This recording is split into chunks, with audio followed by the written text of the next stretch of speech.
Guys, Trump is dropping some bombshell news big time with all the speeches that he's been giving. I'm telling you, we are about to see some big shakeups in Congress.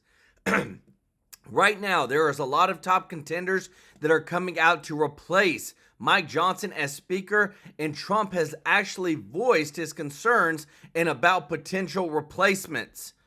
And also, the reason being is because Trump is furious that GOP lawmakers urged to eliminate Dems' last tool to obstruct Trump's America's First agenda. Get behind this. What they're talking about is raising the debt ceiling. This is what's standing in the way of Trump being able to do the tax cuts and making a lot of big changes for Americans. And it's all on Mike Johnson that this didn't get put in the bill whenever they first were doing all the negotiations. So with that, the top breaking news is that Mike Johnson is looking to be replaced by a lot of the Trump team, and they want to see somebody in there who's going to 100% stand firm and do whatever it takes to make sure Trump's agenda gets done, especially when it comes to the economic things Trump wants to get done. But this is the Democrats' biggest weapon against holding Trump back. We also have more reports that Biden is trying to sabotage Trump's deportation plans with extending protection to hundreds of thousands of immigrants through the federal government in a last-ditch effort for essentially a small mass amnesty to keep more illegals in the country under federal protection. Trump and his lawyers have already officially announced they are filing lawsuits against Liz Cheney and other January 6th committee members for tampering with evidence. We literally now have multiple lawsuits that are in effect now that are going to hold these people accountable for tampering with evidence, lying to the American people, trying to put Trump in jail for something that he didn't even do. And also, too, we have breaking news also from Trump that on day one, January 20th, he said at 2 p.m., my administration will be fully ready. The DOGE group will be ready to start enacting executive orders to start limiting government and reduce spending and make sure that this is the most top priority for Americans. So guys, we got a ton of breaking news today. Just want to say thank you to everybody who is here. Thank you guys so much for your support. If you're not subscribed, please hit that subscribe button so we can serve you every day with the top news. And if you don't mind, click the thumbs up like button, guys. It really does help out so much with the channel. And thank you to all of our members of the channel. Y'all are the best. If you want to join, the link is in the description to join. And thank you to everybody that gives a super chat donation. I do want to give an update. I'm going to be posting in a separate video the donation we did yesterday. We gave our largest amount ever, but because of copyright and music, I had to cut out the video part of Christmas for Christ. Guys, when I say we, I mean me and you, the whole TrueLife News channel, gave our largest donation ever to charity yesterday in the amount of $15,000. To God be the glory in all this. Thank you so much for your support. Thank you for all your super chats. We are here to bring great news as well as to bring positive move forward.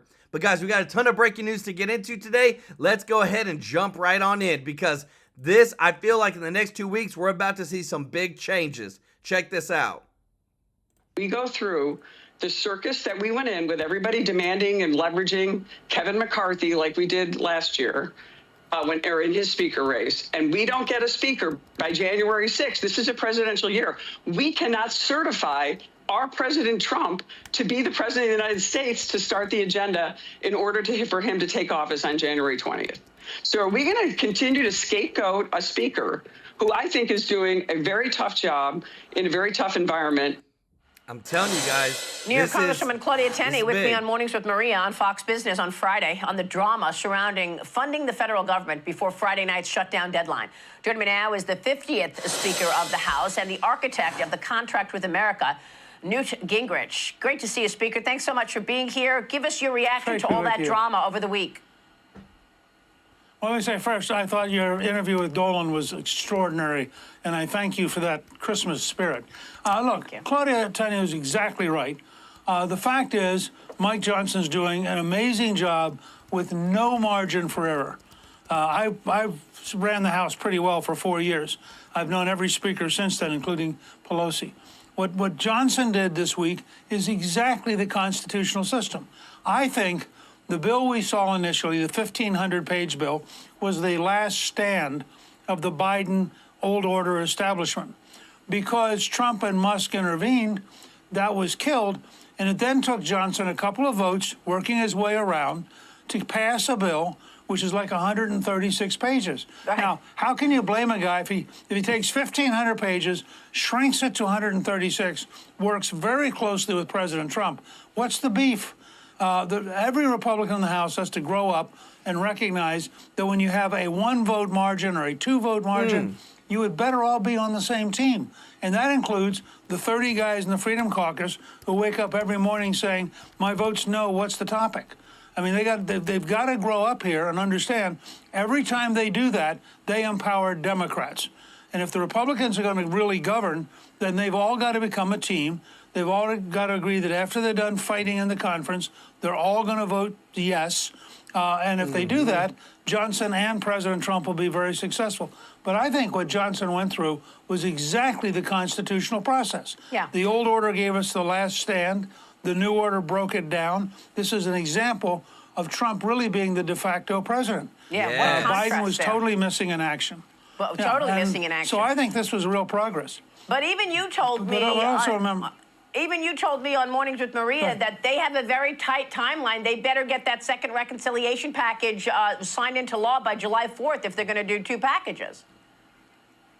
That's right, and that's why I think House Republicans need to take a pledge that when they get to that tax cut and deregulation bill, they're all going to be a yes. I don't care what their objections are, they're all going to be a yes. And anybody who's confused, the president will go personally and campaign in their district. That's what Reagan did. When Reagan passed his tax cuts, he got 46 Democrats to vote with him. And as Tip O'Neill said, they were drowning in phone calls. They had no choice because Reagan had so aroused the country. That is the heart of President Trump's first 2 years. Yeah. Getting no later than July 4th, earlier is better, no later than July 4th, a tax cut and deregulation bill to give the economy really grow. All right, stay right there. I want to ask you about the nominees. I'm speaking with the former Speaker of the House, Newt Gingrich, and we'll be right back. Republicans want to put the debt ceiling raised or eliminated altogether in the first reconciliation package. Should they do it? Well, I think they have to have a careful vote count. If they can get the votes, they should do it. I mean, legislating is the art of the possible, not the art of the big dream. But I think, President Trump, I think, is going to get all of his nominees approved. There is a Trump effect. I was very struck. I just did a podcast with Yakov Katz, who used to be the editor of the Jerusalem Post, that was at Newt's World. And he said, there's a Trump effect that you can feel. He said, after Trump won the election, Syria changed, Hezbollah changed, Hamas changed, Iran suddenly became very quiet. And 3 different times he talked about the Trump effect. We're seeing the same thing in Washington. So if the president is willing to campaign on it and explain it, Margaret Thatcher used to say, first you win the argument, then you win the vote. I think he can get an amazing amount done, but he has to have the American people provide the extra muscle so that Congress decides that it has to go along with him. But I have great faith in his ability to get things done. We just saw that. You shrank a bill from 1,500 pages to 136. That's pretty amazing and a sign of how much Washington's going to change. It really is. And we just heard Michael Waltz say that he's optimistic that the remaining hostages will be released in the coming weeks. Newt, it's great to see you. I send you my best. Guys, I'm telling you this, the Trump effect is real.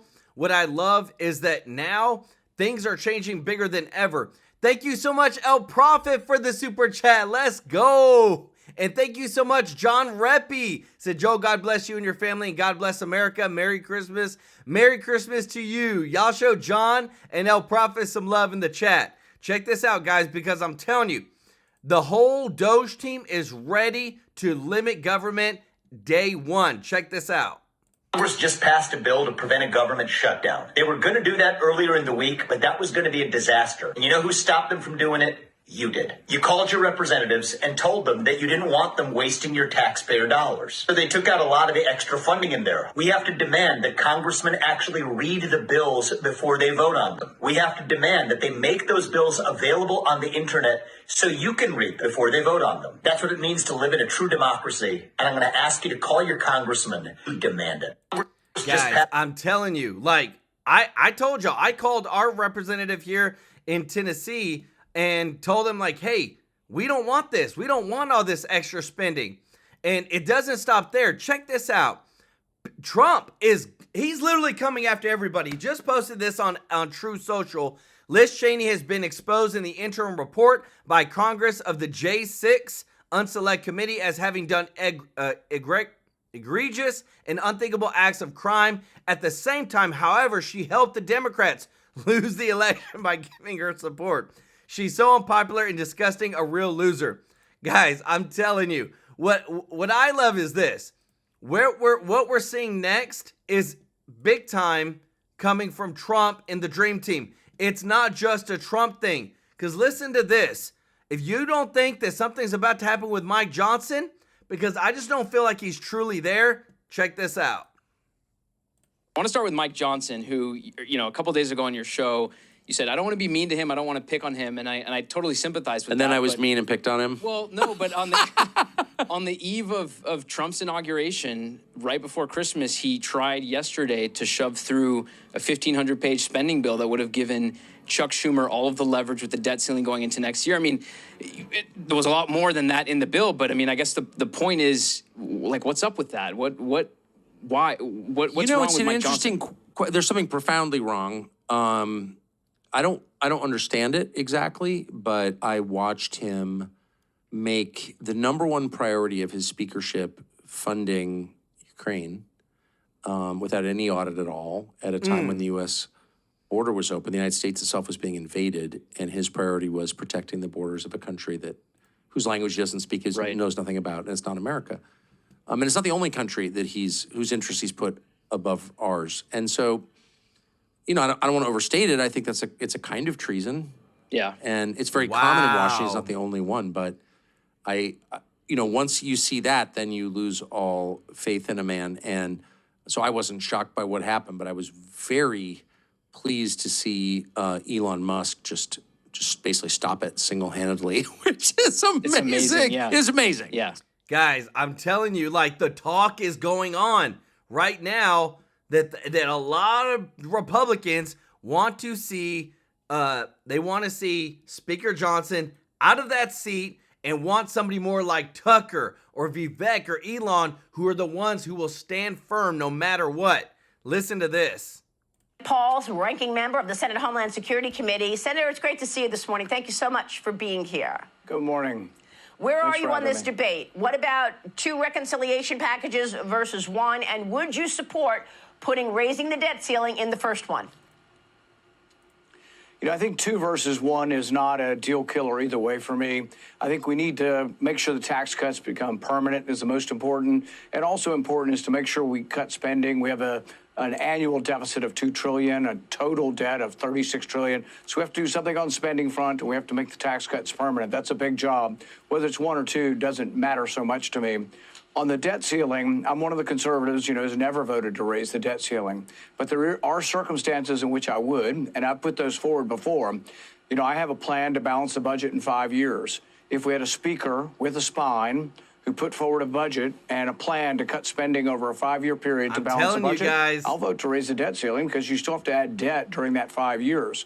What happens typically, and this is where President Trump is right, since conservatives don't vote for it, the liberals rule the day and they say, we'll vote for the debt ceiling, but only if you spend more and create more debt. So it backfires. But there's another alternative. Rather than getting rid of the debt ceiling, you get a speaker with a spine who puts forward a spending plan that actually encourages conservatives like myself and some members of the Freedom Caucus to join on, and we will support raising the debt ceiling, but only if you reform government. You have to reform government. This is probably the number one problem affecting the future of our country is this $36 trillion debt, and we have to do something about it. So 100%. For me, let's put forward something that cuts spending and then see if we can get all the conservatives on board where you don't need Democrat votes at all. Well, I think that would be terrific, but unfortunately, each person or some of your member colleagues have their own wish list. I mean, if you don't have tax extensions in the first reconciliation plan, do you lose members like a Mike Lawler from New York who says, no, the only thing that's important to me is renewing the SALT deduction. So if I don't see the SALT deduction in there, I'm a no on the border. I mean, do you lose Republicans if you don't have taxes in the first one? Well, see, this is sort of the thing is who has the guts to follow through and who doesn't. So Speaker Johnson was faced with, he had to give $30 billion more in subsidies to big agricultural businesses and farms. He did it because some big spending Republicans wanted it. And yet I would have stared them down and said, okay, vote no. I'm telling because you we're not going to guys. give more subsidies amidst a $2 trillion deficit. We're not going to give more subsidies and see what happens. So, you know, I think you need strength in a speaker, somebody who can put forward something that actually is going to change the course. I can tell you, if we add $8 trillion in this next administration of debt, people will be frustrated. We have to do a better job on spending, and that means fiscal conservatives like myself and others will continue to stand up on principle because we're afraid we're going to destroy the country. We're afraid they're going to destroy the currency. We're afraid that we're getting to a cataclysmic point. So Security's running out of money. Medicare's running out of money. Somebody has to stand up and say, enough's enough. We don't have any more money. Yeah, and to that end, that is why you had lots of drama over the week, this past week, with critics circling the wagon around Mike Johnson. You just said he doesn't have a spine, and you tweeted out this week: the Speaker of the House need not be a member of Congress. Nothing would disrupt the swamp more than electing Elon Musk. Think about it. You write, nothing's impossible, not to mention the joy at seeing the collective establishment, a.k.a. the Uniparty, lose their ever-loving minds. Were you serious about this, considering Elon Musk for Speaker?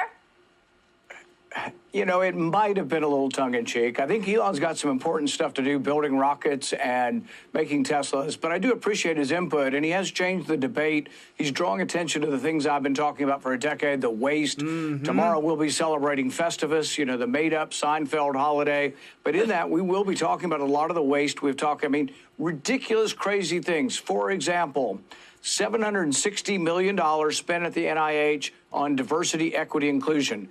I thought they were studying science over there. Nope, it's about race. That's crazy.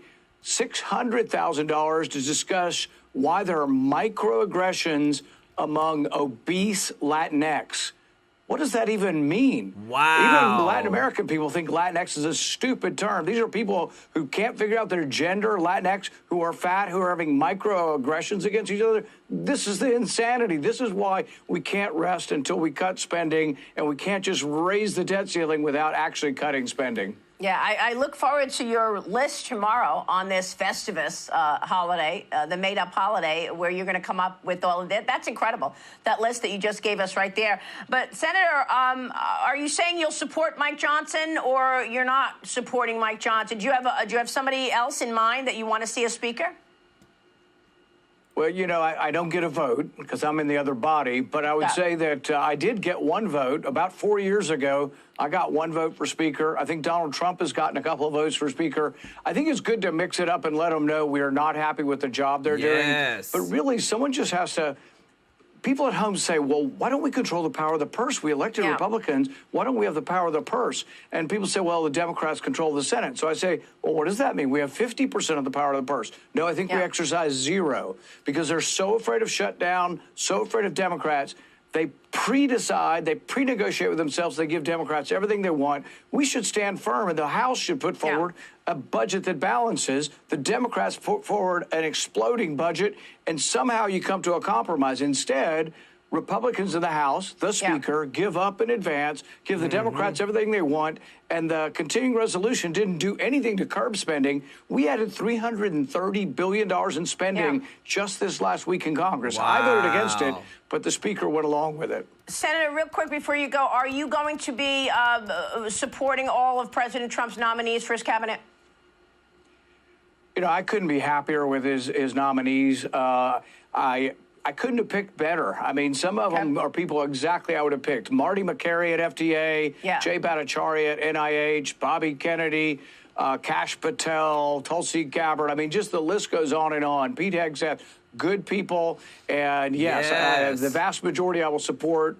On day one, we'll try to get Kristi Noem through Department of Homeland Security. Russ Vogt for OMB. We're going to work hard to get, I think in the first week, you'll have a half a dozen of them approved in the first week. I will control one committee, and that committee I pledge to get them through as quickly as possible. All right, we'll be watching you. Guys, that's beautiful. I mean, guys, doesn't Rand Paul sound like a true believer? Like, that's a guy that you want on Trump's team in the inner circle because, like he said, you got to be willing to say no and willing to shut down the government. But one of the most important persons is Elon Musk. But guys, listen to Bill Haggerty. Like, I'm telling you, what they're allowing on CNN of how much positive news towards Trump and Elon Musk is hilarious. But hey, everybody needs the truth, right? Listen to this. Thank God Elon Musk bought Twitter, because that's the only way we would even know what's in this bill. Otherwise, the conspiracy between the government and Twitter would have continued, and this would have all been covered up. But the fact is that Elon Musk exposing this meant that every one of our offices was inundated with calls from our constituents. The American public wanted to see this change. Yep. Donald Trump was speaking on behalf of the American public. Again, he's just the president-elect. The current president is AWOL, but Donald Trump stepped up and said, look, this is what needs to happen. And I think all of my constituents were there, or the calls at least that I got in my office. Elon Musk's transparency helped make that happen. Well, I think as a senator voting, I presume that you do your best to read the bills that you're voting on. I understand it was quite large at the beginning, but to say that it was only Elon Musk that made people aware of what was in it, that can't be true. No, I'm not saying it was only Elon Musk. We're all struggling to read it, to digest an over 1,500-page bill that we were literally given just hours to comb through. Guys, y'all hear that? And look, you can tell, I think that's Dana Bash. She's just like, well, I mean, it wasn't just Elon. No, Elon brought it out to everybody in the people to actually show what the heck was actually going on. And then, two, everybody's always saying, well, now that the what's it called? The Republican Party is being controlled by Elon Musk. And look what our boy Scott Jennings does on CNN. I love it when he literally just lays them out. Listen to this. Is this going to wear thin with Donald Trump soon? I don't think so. I mean, look, they appear to be getting along well. Musk was very instrumental in his victory. And I hear Democrats, criticizing the idea that we have unelected people with too much influence over the government. I invite them to pick up the Wall Street Journal from this week and find out that unelected people have been running the government for the last 4 years. I hear Democrats criticizing the influence of billionaires on our politics when you've got this Soros punk running around collecting Democrat politicians like my kids collect Pokemon cards. So I think all the criticism of Musk coming from the left is totally hypocritical, totally over the top, and he is doing something interesting, bringing some transparency to the federal government. It's not a terrible thing. But it's a... Guys, I'm telling you, the George Soros and his son have been controlling the Democratic Party for a long time. And you want to know how? I've got a perfect chart to show you right here. This is why we need term limits. Look at this image right here. This is from 1800 all the way to 2020. From around the 1980s, you can see that a larger percentage of Congress is over the age of 70. Look how much it has exponentially increased. Why? Because they get in there, they get paid by lobbyists, and all they do is they fund their career, they become career politicians, and all they do is fund their own pockets with taxpayer dollars. There's a reason why you have so many people over 70. Most people retire at 65. Why are they still working after 70, 75? I mean, I'm telling you, a lot of things are coming to change, guys. And everybody says, what about Trump? He's older. Yeah, but Trump's not an establishment person. He didn't grow up in politics. He is 100% fought this and is fighting it even now. Even this, check this out. And all my colleagues to stay focused and united. Let's get every single one of President Trump's nominees confirmed quickly and efficiently, whatever it takes to make that happen. If we have to stay here through weekends, get it done. President Trump deserves his team so he can get to work. Yes, that's Ohio Senator-elect Bernie Moreno with me here last weekend on executing President Trump's agenda and getting his cabinet nominees confirmed. The Senate to begin confirmation hearings early next month, with Senate Armed Services Committee set to hold a hearing on Defense Secretary nominee Pete Hegseth beginning on January 14th.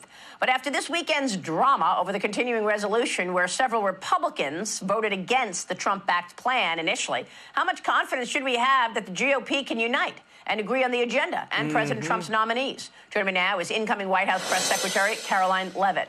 Karoline, great to see you. Thank you so much for being here. I want to get to President Trump's agenda and the executive orders that we'll see in a moment. But first, can you answer that question? You saw all the drama over the weekend. Why should we believe that Republicans are going to stay united when, in fact, 38 of them this weekend voted against Trump's agenda? President Trump has put together a brilliant team. You heard Senator Rand Paul earlier in your show, Maria, saying that he couldn't dream of a better cabinet than the one that President Trump has put together. And 4 years ago, not a single Democrat voted against any one of Joe Biden's picks for his cabinet. Republicans need to follow suit. They need to get tough. They need to get smart. They need to confirm President Trump's picks. When you look at the exceptional qualifications of these individuals, there is no reason that a single Republican should vote against any one of them. Let's confirm them so President Trump can get to work, ushering his agenda through the federal government and also on Capitol Hill. And based on my reporting over the weekend and phone calls with several people, I understand raising or eliminating the debt ceiling is now being talked about in terms of putting in the first reconciliation package. Will that be a spoiler for some Republicans? Well, it shouldn't be, because it's a fantastic idea and President Trump is in full support of it, as he has expressed in recent days. Look, the continuing resolution that passed happened because of President Trump. It includes critical aid for our farmers, critical aid and disaster relief for our fellow Americans who were impacted by Hurricane Helene. But as soon as Republicans return to the Hill in January, they have to deal with the debt ceiling. This is the last tool in Senator Schumer and the Democrats' toolbox to try to obstruct President Trump's America First agenda. The American people reelected President Trump with a resounding mandate because they want him to take monumental action to secure the southern border, to expedite permitting, to unleash the might of our American energy industry, and to restore peace through strength abroad. We can only do that if we get rid of the debt ceiling. President Trump is in strong support of that, and Republicans need to get behind it. Understood. Can you talk to us a bit about President Trump's plans on the first few days? On day one, for example, how many executive orders is he planning? A lot. Well, President Trump isn't even back in the Oval Office yet, and we're already seeing the Trump effect. Small business optimism, Bitcoin, the stock market have all surged since the November 5th election. You saw the CEO of SoftBank announcing a $100 billion investment in AI, critical infrastructure, and jobs here at home. And it's not just at home. We see the Mexican president is now slashing cartels on their way to the southern border in caravans. You see Canadian Prime Minister Justin Trudeau flew to Mar-a-Lago in about 15 minutes when President Trump threatened tariffs. They just unveiled a $1 billion border plan to secure our northern border. So President Trump is already acting as the president. He's already taking steps to make real change for the American people. But as for executive action on day one, yes, he will use the power of his pen to deliver on many of the promises he made to the American people on the campaign trail to secure the southern border, to fast track permits for fracking, for drilling, and to also take executive action to stop some of the transgender insanity that we have seen take over this country. I think the American people are going to be pleased with what they see from President Trump within mere minutes of his return to the Oval Office. You know, we're talking so much all morning about the first reconciliation package being about the border, because I understood that you didn't have the votes to get the border bill through from Democrats and others, and so you have to do it through reconciliation. What are the executive orders that you're expecting on day one regarding the border? Well, securing the southern border, perhaps looking at Title 42. Many of these executive actions are still being considered by our policy teams and also our lawyers, how we can take, again, legal executive action to shut down the border, to immediately stop the surge of migrant criminals that we have seen over our southern border. And on day one, President Trump is also going to launch the largest mass deportation of illegal criminals in American history. He can do that immediately by empowering federal and local law enforcement enforcement to work together to identify, to detain, and to deport these illegal criminals that we know are roaming freely in our country. We know there was nearly 500,000 illegal criminals, rapists, murderers, and drug dealers who are roaming freely in American communities right now in the Christmas season. That's unacceptable, and President Trump is going to take strong action on day one to end it and to deport these individuals from our country. So dangerous. It's unbelievable. Caroline, it's great to talk with you. Guys, let me tell you this. Y'all want to see how serious this stuff that's coming out literally just came out moments ago. So earlier, we heard that Biden is reportedly considering plans to sabotage President-elect Donald Trump's deportation efforts by extending protections for hundreds of thousands of migrants, according to a new report. This is from the leading report. Well, guess what? This morning, they also reported, guys, listen to this. Are you sitting down? I hope you're sitting down to listen to this. That breaking news from the leading report, Trump and his team are discussing a soft invasion of Mexico, per Rolling Stone. So what they're talking about is using military action against the Mexican drug cartels in capturing. So you got the border. This is America. This is Mexico. Of going a little bit more in through the border and then securing this part, because that's where they really get in. There's like these tunnels and all these things, but Trump is not playing around. When you hear he wants to do essentially a soft invasion of Mexico to stop all this crazy immigration stuff, you know Trump is not playing around. And even too, with what Homan has said, listen to this, guys, because the more and more that we hear from this about where they're going, we are 100% know on day one, we're probably going to see one of the biggest changes. We're going to be reporting it on this channel on January 20th in this country. Check this out. Tom, last night we were asked about the general framework for immigration. You said it will be ready to go on Inauguration Day. You're going to hit the ground running. And I thought of this NBC report I read a few weeks ago. I want to pull it up. And it said this: much of the first day is likely to focus on stopping illegal immigration, the centerpiece of Trump's candidacy. He's expected to sign up to 5 executive orders aimed at dealing with that issue alone after he's sworn in on January 20th. That's according to 3 Trump allies. And this is as many orders as he signed on every single issue the first week of his last term. Does that ring true in your mind that these executive orders will be coming day one? Oh, absolutely. And more than 5, more than 3, there's going to be many. Whoa, more than 5? So, look, he's got a mandate for American people. We can't have strong national security if we don't have border security. So there's going to be some executive orders signed on day one. At the same time he's signing those executive orders, we got ICE officers across the country going to start. They're going to be hitting the streets looking for criminal illegal aliens. At the same time, we'll be putting ending catch release day one. At the same day, we're also going to be looking for over 340,000 missing children. We got a lot happening on day one. It starts on day one, but it's going to continue until we finish the job. We have more than 5 executive orders. That's huge. That's sending a clear priority of immigration across the starting line of this administration. I was also really intrigued by the CNN report I read. I don't know if it's true or not true, but I think when people think the Trump administration is so radical in what they want to do, the CNN headline reads this: some part of Trump's deportation plan may be Obama-esque.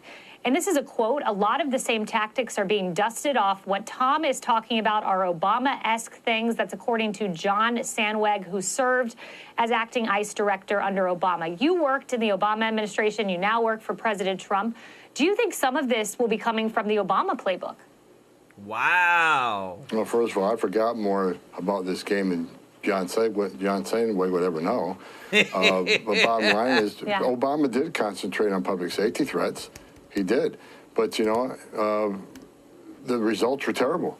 We look at this administration now. I looked at the data of this administration right now, and there's 74% decrease on the arrest of criminal aliens. So I noticed today they released the numbers. They're bragging they deported more illegal aliens than President Trump.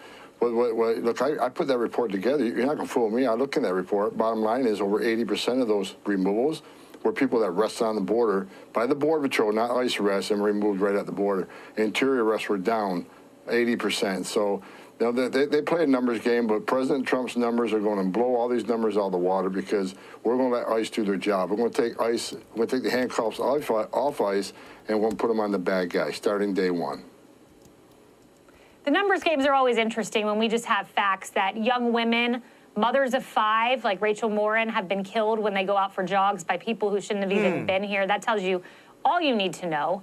But as we look at this, not only do you have these tragic stories, you have an election where 77 million people voted for Trump. Trump always said he believed immigration was the reason he would win. I think there's a lot of truth in that.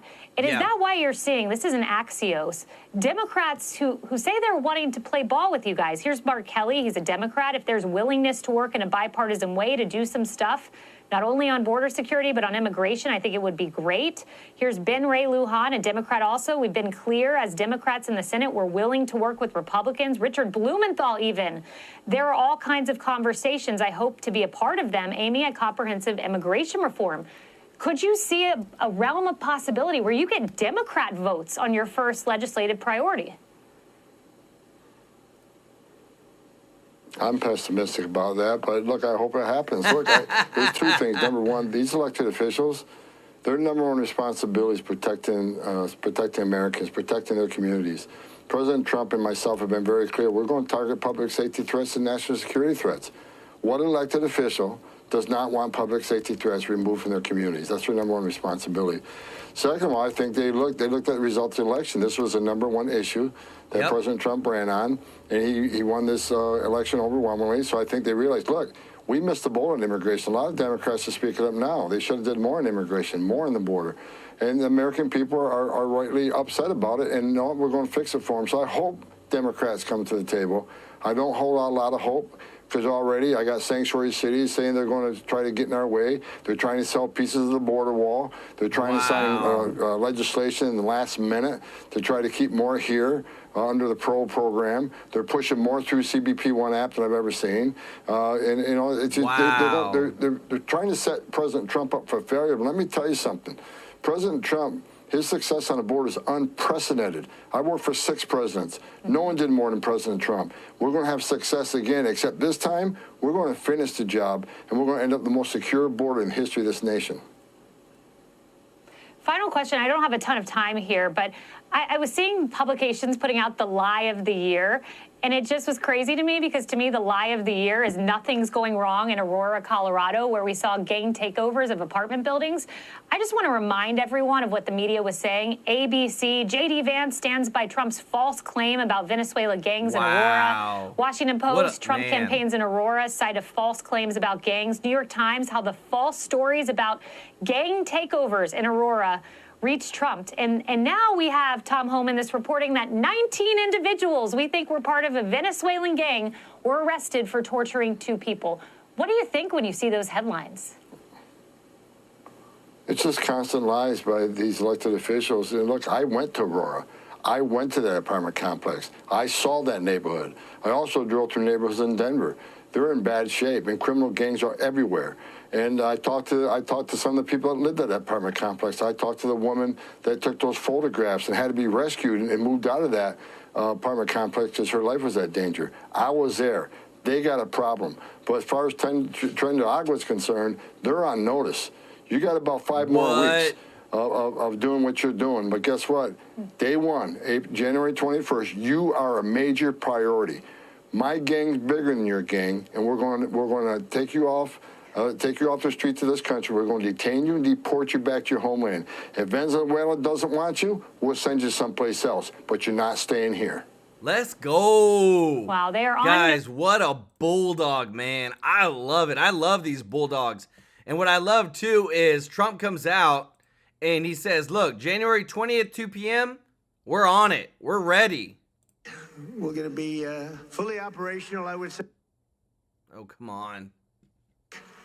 On the 20th. Sorry, let me play. We're going to be fully operational, I would say. You kidding me? On the 20th.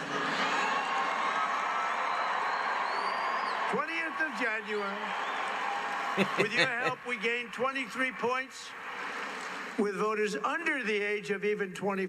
Guys, I'm telling you, and check this out. So there's been a lot of talk now.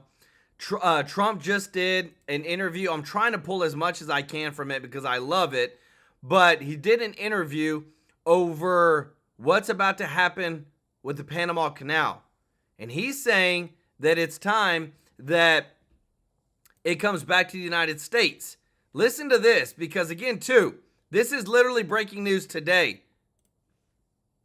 Why is China allowed to conduct imperialism in our hemisphere? Well, yeah, and it's far beyond Cuba. It's all over South America. Yeah, in the Caribbean. So we built a thing called the Panama Canal. We lost 35,000 people to the mosquito, malaria. Yeah. We lost 35,000 people building. We lost 35,000 people because of the mosquito. Vicious. They had to build under nets. But this is one of the true 7 wonders of the world. And you take a look at the Panama Canal. It was such an incredible engineering marvel. We sold it under Jimmy Carter. We sold it to Panama for $1. The following day, they quadrupled the amount of money that ships had to pay to get across.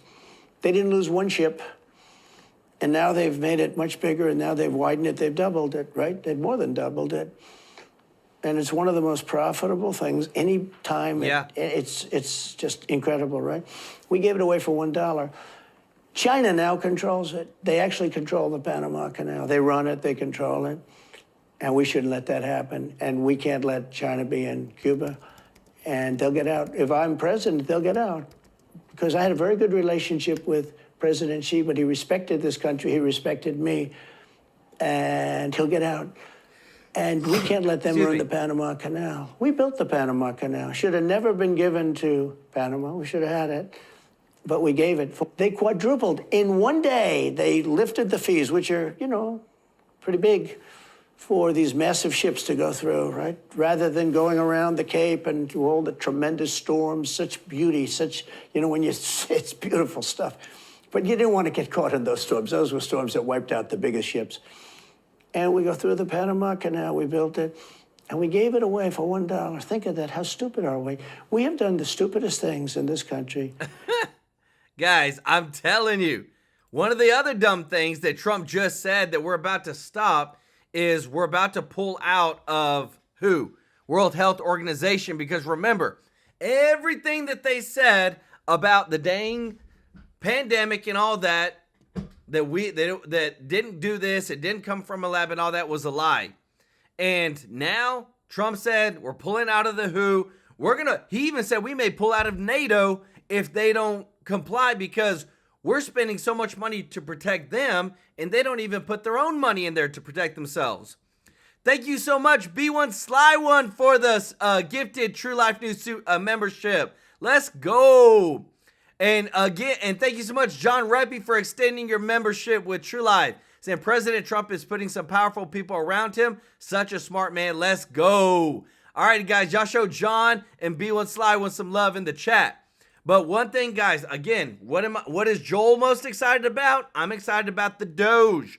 I'm excited about what we're about to see coming from this committee, and we got a sneak peek of what actually happened from Representative Eli Crane behind the scenes with the DOGE caucus. Check this out. What do you guys think about this this group that President Trump has appointed, the DOGE group? In ways, it's kind of sad that President Trump had to do that because it just shows how dysfunctional Congress is, the body that I serve in. And I'll tell you guys a quick little funny story. It was funny. Elon Musk and Vivek came up to Washington, D.C. about 3 weeks ago, and they were going to meet with the Republican members of Congress, and I thought this ought to be really good. And so I wanted to go to this meeting and see what they had to say, but I also, more importantly, wanted to see what the other members, what their response to Elon Musk and Vivek was. And we go in this big room. There's probably a couple hundred of us in there. Elon and Vivek give their little spiel, and then they open it up for question and answer. And it was funny because I thought immediately all the moderate establishment Republicans ran to the mic, and I'm like, oh, this is going to be real good. They're going to tell Elon and Vivek why we can't cut any spending, why we can't cut any funding, just like they tell us every week at conference. And that's not what they told him. It was so bizarre. They got up there and they introduced themselves and they said, hey, I'm so-and-so from this state, and I can't wait to work with you on cutting spending, right? And all of us conservatives were sitting together and we're like, what? Huh? You guys won't cut spending for anything. And so anyway, we saw this charade play out. It was even gaslighting at a level that you don't expect from politicians. Well, this last week, we had a spending bill come to the floor. It was supposed to be a clean CR. Many of you guys that follow politics know about it. It was our conference came up with a 1,500-page bill for this clean CR that was just supposed to fund the government. And then thankfully, Elon and Vivek got on social media and started raising hell, and they reduced this bill tremendously. Yes. So what I can tell you guys is they're already doing good work, and I'm grateful to be a part of it. I'm grateful to have the opportunity to help President Trump carry out his very robust agenda in this next Congress. Guys, and I'm telling you, isn't that crazy? Like, Elon and Vivek get in there, and he's like, wait, what are y'all talking about? Y'all never want to cut spending. I'm telling you, I just love that we're getting so many sneak peeks into what's actually happening in Congress, because these people are so fake, guys. They're so politicians. They only say what they want to say that makes them look good. But check this out. So I'm telling you guys, so Trump and his team and all them are going after Liz Cheney. Well, now we have political commentator Jack Posobiec, hopefully, I don't know, announces that he will launch a class action lawsuit against every member of the January 6th committee after the J6ers are pardoned, starting with Liz Cheney. Because again, too, I expect to see more pardons in the next couple of weeks, guys. I don't doubt that Biden's not going to do it because he wants to protect his team. Thank you so much, Andy, for the super chat. Let's go. He said, how are we going to track hundreds of billions of dollars when FEMA is giving them money? This is a Christmas gift to illegals while American citizens are going to be offered $350 per house. Yes. Hey, Andy, great point. Y'all show Andy some love in the chat. I said the exact same thing.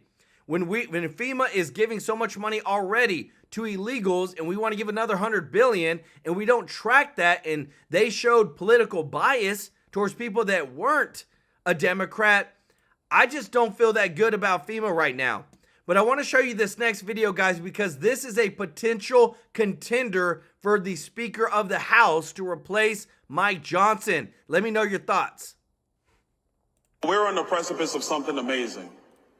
The opportunity is in front of us all to unleash the great next era of our country. Donald Trump calls it the golden era of America. But that's something we all can put together. There's going to be several things we're going to have to do. It's already starting now. First, the lawfare. The lawfare must go and never return to the United States. You see, Fannie, you remember Fannie, right? Fannie. Well, they disbarred her. They did. Bye, Fannie. We won't miss you. Jack Smith, all of a sudden, he's gone. Merrick Garland, he will be gone in about 30 days. Ooh, let's go. Chris Wray has already told us he's resigning. My good friend, the former Attorney General of Florida, is going to be the next Attorney General of the United States, and Pam Bondi. Pam Bondi. And a man who is a patriot for all of us, Kash Patel, is going to make sure that the corruption leaves the FBI once and for all. We're going to secure the nation. We're going to close the borders. We're going to build the wall again. We're going to start the largest repatriation force in American history when we repatriate illegal aliens back to their home country. Guys, I'm telling you, Trump's got some very, I think, not just great people around him, but true believers. And there's a difference, guys. There's a difference between a Republican, a patriot, a true believer who will, without a shadow of a doubt, say, you know what? I'm going to do whatever it takes. If that means shutting down, shut it down. If that means that we have to go without pay and get things fixed. Guys, today's been an amazing show. I want to get some thumbs up. Let's go. Let's see some fireworks. Appreciate y'all so much. If you're not subscribed, please hit that subscribe button so I can serve you every day with the top news. And if you don't mind, click the thumbs up like button. It really does help out. And thank you so much to everybody that, guys, y'all support this channel through your giving. Again, every single month, guys, we have some amazing charities we're going to be giving to next month. And this month, what we've already done, it's all because of you. All because of our members. If you want to be a member, the link is in the description to join. Want to give some shout outs to El Prophet, John Reppy, B1 Sly One, Andy, A and F. Guys, y'all are amazing. And I'm so happy because what we're able to do through this channel and our giving and our donations, we're bringing a positive change in this world. And that's what I want this channel to be about. So please share it. Please like it. Please subscribe. I'm here to serve you Monday through Friday, 2 shows a day, and Saturday, 1 show, and Sunday, 1 show. Love you so much. Appreciate you, and we'll see you in the next one. Take care. Bye-bye.